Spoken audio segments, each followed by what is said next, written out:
आज मैं काफी दिनों बाद माँ से मिलने जा रहा हूँ। घर की दीवार को मैंने फांद कर जैसे ही माँ के कमरे का दरवाजा खोला, मेरी आंखें फटी की फटी रह गई, क्योंकि मेरी माँ सोसाइटी के चौकीदार के ऊपर पूरी तरह बिना कपड़ों के लेटी हुई और मेरे पिताजी पास में ही सो रहे थे। वह जाग रहे थे पर कुछ बोल नहीं रहे थे। और फिर मैंने वहीं पर माँ को, यह कोई कहानी नहीं बल्कि एक हकीकत घटना है जो उत्तर प्रदेश की राजधानी लखनऊ में घटी है। इस हालत में अपनी मां को देखने के बाद एक बेटे ने ऐसा खौफनाक रास्ता अख्तियार किया जिसको देखकर आपकी रूह कांप जाएगी। क्या हुआ था, यह जानने के लिए कहानी को अंत तक जरूर देखना। दोस्तों, मेरा नाम विजय है। इस कहानी का विलेन और इस कहानी का हीरो दोनों में ही हूँ। आपने यह कहावत तो सुनी होगी कि पुत्र कुपुत्र हो सकता है पर माता कुमाता नहीं हो सकती। पर यह कलयुग है, यहाँ पर हर रिश्ते नाते शायद मतलब के लिए ही बनाए जाते हैं। मैं एक खुली सोच वाला 23 साल का लड़का हूँ, पर इतना भी खुली सोच वाला नहीं हूँ कि समाज के सारे कायदे ही तोड़ दूं। मैं मेरे घर वालों से दूर रहता हूँ, वह मेरी निजी वजह है। घर में मेरी माँ है और मेरे पिताजी है।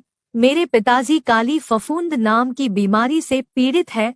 वह बिस्तर पर ही पड़े रहते हैं, उठ नहीं पाते। एक दिन मेरे दोस्त मेरे रूम पर पार्टी कर रहे थे, हम बियर पी रहे थे, तो उनमें से किसी ने बोला कि अरे प्रशांत की माँ, उसका तो लफड़ा उस डॉक्टर के साथ चल रहा है। यह सुनकर हम सभी ठहाके मार मार कर हंसने लगे। कुछ देर बाद नशे में मैंने मेरे एक दोस्त को मजाक मजाक में गाली दी। उसने उस बात को कुछ ज्यादा ही सीरियसली ले लिया और उसने मुझे कहा कि तू ज्यादा मत बोल, तेरी माँ भी तो चौकीदार के साथ लगी हुई है। मुझे बहुत गुस्सा आया और मैंने वह बियर की बोतल मेरे दोस्त के सर पर तोड़ दी और सर पर बोतल लगने की वजह से खून बहने लगा। आनन फानन में हम उसे हॉस्पिटल ले गए, पट्टी करवाई। तब तक हमारा नशा उतर चुका था, पर जो बात मेरे दोस्त ने बोली थी वह अब भी मेरे कानों में गूंज रही थी और मेरे दिल में नश्तर की तरह चुप रही थी। उस बात ने मेरे दिल को अंदर से इस कदर नफरत से भर दिया जिसकी कोई सीमा नहीं। अब मैं जब भी अपनी माँ से मिलने जाता और उस चौकीदार को देखता तो मेरी आंखों में खून उतर आता। अब मुझे पता चला कि मेरी माँ की एक सहेली थी जो अक्सर मेरी माँ से मिलने आया करती। कभी कभी तो मैं जाता तब भी वह मेरे घर पर ही बैठी मिलती और उसी के जरिए वह चौकीदार मेरी माँ से मिला। धीरे धीरे नजदीकियां बढ़ती गई और मेरी माँ उस चौकीदार के साथ सब कुछ करने लग गई। मेरे पिताजी बीमारी से पीड़ित थे, इसलिए वह बोल नहीं पाते थे। मेरी माँ और वह चौकीदार उनके सामने ही नंगे होकर वह सब कुछ करते, पर मैं इस बात से बिल्कुल अनजान था। लेकिन धीरे धीरे बात शहर में फैलने लगी और मैं जब भी मेरी माँ से मिलने जाता तो वह चौकीदार मेरे को छेड़ता कि तेरी माँ कैसी है।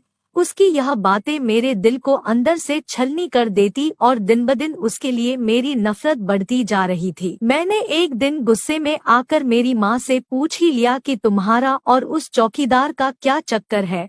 तो मेरी माँ ने चौंकते हुए बोला, मतलब क्या है तुम्हारा, तुम अपनी माँ पर शक कर रहे हो। और उसने मुझसे कहा कि बेटा, दुनिया का काम है बातें बनाना। मुझे माँ की बातों को सुनकर यह यकीन हुआ कि मेरी माँ इन सब चीजों में नहीं है, पर मेरे दिल के अंदर जो शक घर कर चुका था वह अब जाने वाला नहीं था। कहते हैं कि जहाँ आग लगती है वहाँ धुआं जरूर उठता है, और यही हुआ। मेरी माँ और उसके चर्चे पूरे मोहल्ले में सब जगह होने लगे। तो मैंने फिर मेरी माँ से इस बारे में पूछा तो मेरी माँ ने कहा कि ऐसी कोई बात नहीं है, तो बेवजह मुझ पर शक कर रहा है। खैर, मैं अपने रूम पर लौट आया और वहीं रहने लगा। एक दिन मेरे रूम पर दोस्त आए हुए थे, हम लोग साथ बैठकर पार्टी कर रहे थे और जैसे ही मैंने दारू पी और दारू पीते ही मुझे उस दिन वाली बात याद आ गई और मैं रात को 12 बजे अपनी माँ से मिलने निकल पड़ा। क्योंकि मेरे दिल में जो शक घुस चुका था मैं उसे कंफर्म करना चाहता था और मैं चाहता था कि यह सब झूठ हो। खैर, मैं अपने घर पहुँचा। घर की दीवार के ऊपर से कूदा और बिना पैरों को बजाए माँ के दरवाजे को खोलकर लाइट जलाई तो मेरे पैरों के नीचे से जमीन खिसक गई, क्योंकि जिस चीज का मुझे शक था वही हुआ। मेरे पिताजी पास में सो रहे थे, वह जाग तो रहे थे पर बीमारी की वजह से कुछ भी नहीं कर पा रहे थे।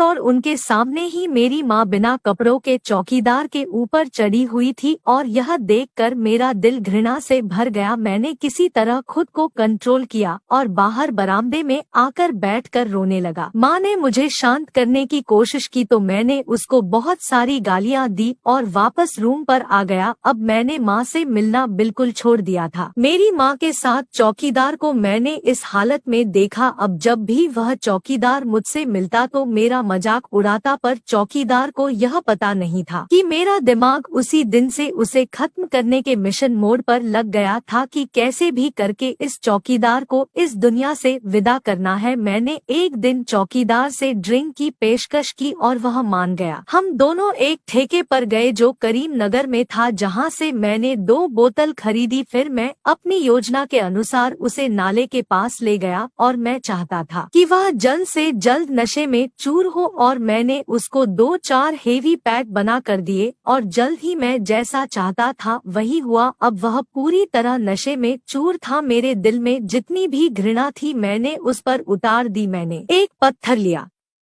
और उसके सिर के टुकड़े टुकड़े कर दिया और उसका गुप्तांग काटकर उसी नाले में फेंक दिया। पुलिस को शव मिला और पुलिस ने जांच आगे बढ़ाई तो जांच में पता चला कि चौकीदार किसी महिला के घर आया जाया करता था और पुलिस ने उसी आधार पर मुझे गिरफ्तार किया। मैंने सही किया या गलत, आप कमेंट करके जरूर बताना कि इस कहानी में मैं विलन था या हीरो। कमेंट जरूर करना।